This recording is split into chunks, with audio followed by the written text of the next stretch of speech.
I'm 78 years old.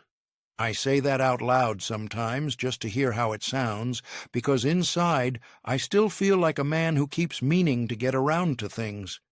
But the truth is, I'm closer to the end than I am to any beginning, and most days I sit in a house that's far too big, surrounded by things I once wanted very badly, with no one left to tell about them. I have everything now. The money is there, the house is paid off. The view out the back windows looks like something out of a brochure, and it's quiet. Not peaceful quiet, just empty. In the mornings, I wake up early without trying. My body does that for me now. I make coffee for one, the same way I've been doing for years, and I stand at the counter looking at the sunlight hit the floor. I think, every now and then, that this should feel like success. This should feel like relief. But mostly it feels like I arrived somewhere long after everyone else went home. When I was younger, I believed in later. Later was my favorite word. I'll call later. I'll visit later. We'll take that trip later. I really thought later was a place you eventually reached, not something that quietly disappears. In my 20s, I was busy becoming someone. That's how I justified everything. Long hours, missed dinners, promises I half kept. I wasn't reckless or cruel. I was responsible. That's what I told myself. I wanted stability. I wanted to be dependable. I wanted to build a life that couldn't fall apart the way I'd seen other people's lives fall apart. I met my wife when we were both young enough to believe time was generous. She laughed easily back then. Not the polite kind of laugh, the kind that surprised her. We didn't have much. A small apartment, used furniture, meals that stretched a little thin near the end of the month.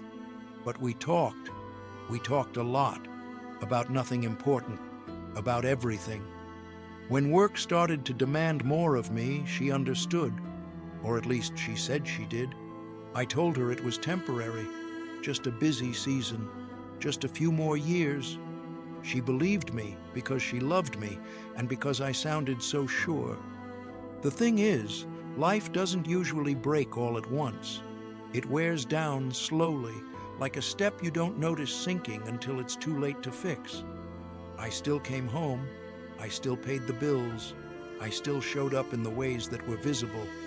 But I stopped being present in the ways that mattered. I missed small things first. A story she wanted to tell me. A look she gave when she was tired.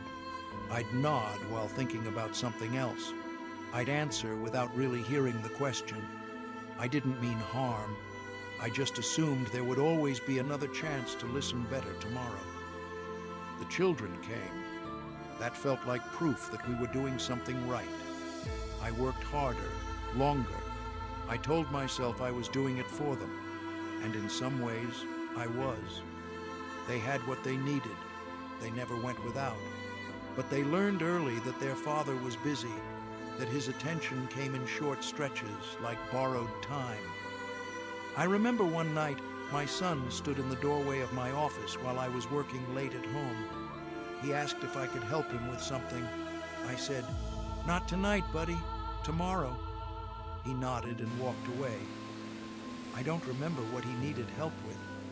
I remember the way his shoulders dropped, just a little. That should have stayed with me more than it did. Years passed because that's what years do. Promotions, raises, bigger house, better car. We stopped talking about small things and started talking about logistics, schedules, responsibilities, who was picking up whom. My wife grew quieter. I told myself that was just adulthood settling in. When she tried to talk about how lonely she felt, I took it as criticism instead of information. I defended myself. I pointed to everything I was providing. I thought love was proven through effort and endurance. I didn't realize she needed presence more than proof. By the time I noticed the distance, it had become familiar. We moved around each other carefully, polite, functional, no big fights, no dramatic betrayals, just a slow fading. That's harder to fix, because there's no clear moment to point to and say, that's where we went wrong. She got sick in her early 70s. Not suddenly, gradually.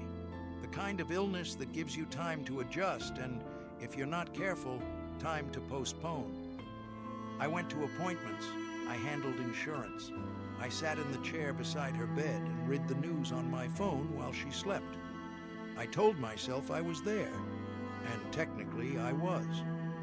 One afternoon, not long before the end, she asked me if I was happy.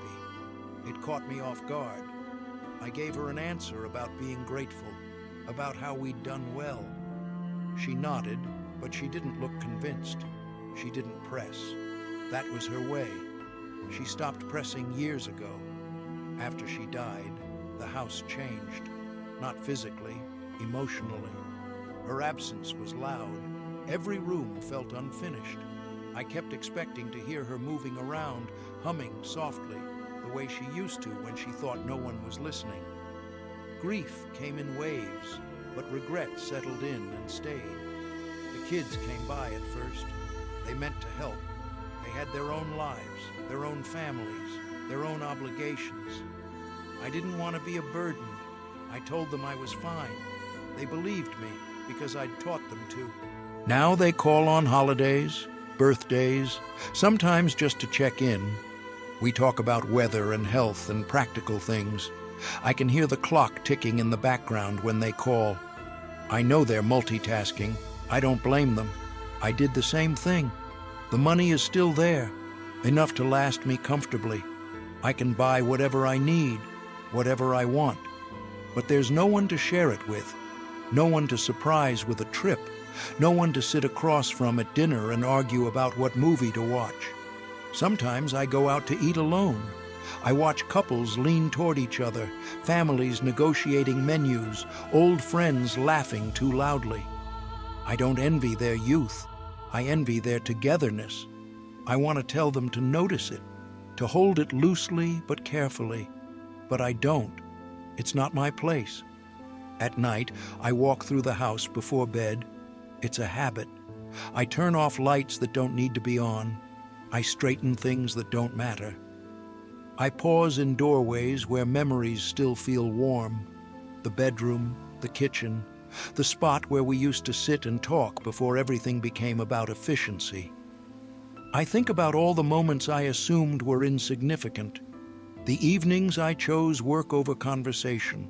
The times I thought love was durable enough to wait. I didn't lose everything through failure. I lost it through delay. If I could change anything, it wouldn't be the big decisions. It would be the small ones. The choice to stay present, to listen without checking the clock, to treat time with people as the scarce thing it actually is. I don't say this with bitterness. I had a good life, in many ways. I achieved what I set out to achieve. But fulfillment is quieter than success, and it doesn't come from accumulation. It comes from connection, and that's harder to rebuild than a career. I talk to my wife sometimes, even now, not out loud, just in my head. I tell her I finally understand what she was trying to say. I tell her I'm sorry it took me so long. I don't expect forgiveness. I just need to say it. If you're listening to this and it feels uncomfortably familiar, I'm not here to tell you what to do. I'm just telling you what happened to me. Time doesn't announce when it's about to run out of flexibility. It just keeps moving. I sit here now, an old man with everything he worked for, and no one to share it with. And some days, that's the heaviest thing I own. If this meant something to you, if it stirred something you've been putting off, don't wait on my account. I waited enough for all of us. I'm tired now. The house is quiet again, and tomorrow morning I'll make coffee for one, and the sun will hit the floor just the same.